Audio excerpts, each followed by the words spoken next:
The silence was the worst part, not the absence of noise, but the oppressive expectant hush that had fallen over the command post. The hum of the generators, the frantic clicks of diagnostics, all gone. Just nothing. Report, Vance rasped, his voice rough with exhaustion and a fear he desperately tried to bury. He gripped the arms of his command chair, the worn fabric offering little comfort. The images of the pulsating light, watching them retreat, were burned into his mind. Petrov, his face pale and slick with sweat, stammered, "Still nothing, Sergeant Major. Communications are dead. All channels. Internal, external, everything." Chen's voice, normally sharp and precise, was strained. "The dampeners, they're not working. The network is overriding them. It's adapting. Faster than we can react." He ran a hand through his greasy hair, leaving a visible streak. It anticipated our modifications. Davies, hunched over a holographic display shimmering with error codes, swore softly. "The false data streams, they're not just being countered. There's being integrated asterisk. It's absorbing the information, using it against us." Rays, a mountain of a man, shifted his weight, the metallic clang of his armor echoing in the unnerving silence. "What's it planning, Sergeant Major?" Vance felt the familiar weight of responsibility crush him. He's the one who authorized this mission. He's the one who brought them here. The mental warning, the direct, chilling communication, still resonated within his mind. Leave. "You are not welcome. He hadn't told them about the warning. Afraid of appearing hysterical. Nah." His silence felt like a betrayal. "I don't know," he admitted, the words tasting like ash.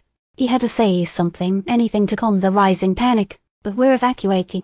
Full extraction. Now." The order was executed with a grim efficiency born of experience. Personnel scrambled, securing equipment, preparing for the jump. The tension in the air was palpable, thick enough to choke on. "Davies, what about the linguistic signal?" Vance asked. "No, it was a long shot." Davies shook his head, his eyes red-rimmed. "It's changing. It's becoming more complex. It's like it's responding to our attempts at communication. But I can decipher the content. It's almost like a mocking echo." The boarding ramp of the Cargo's their transport ship, hissed open. The harsh glare of the Kepler 186 sunlight spilled into the command post, briefly illuminating the grim faces of the departing soldiers. "Sergeant Major," Chen said urgently, "I'm detecting a new energy signature emanating from the Xylosium vein. It's amplifying." Vance felt a cold dread grip his heart. He glanced at Reyes, then at Petrov, the faces mirroring his own fear. "Get everyone on board," he ordered, his voice barely a whisper.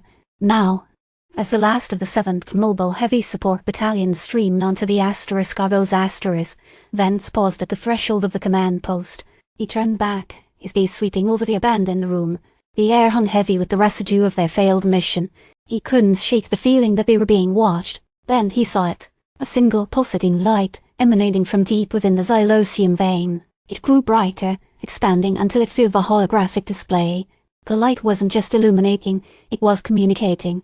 A pattern, complex and unsettling, flickered within the luminescence. Vance recognized it.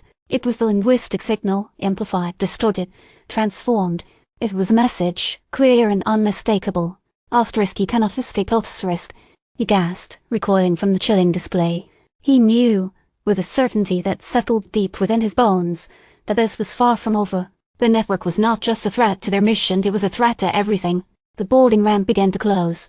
He had a split second to decide whether to warn the rest of the battalion, but he knew what he had to do. He couldn't risk causing a panic. As the Cargo's blasted off, leaving Kepler 186F, and the pulsing light receding into the blackness of space, Vance closed his eyes, the chilling message echoing in his mind.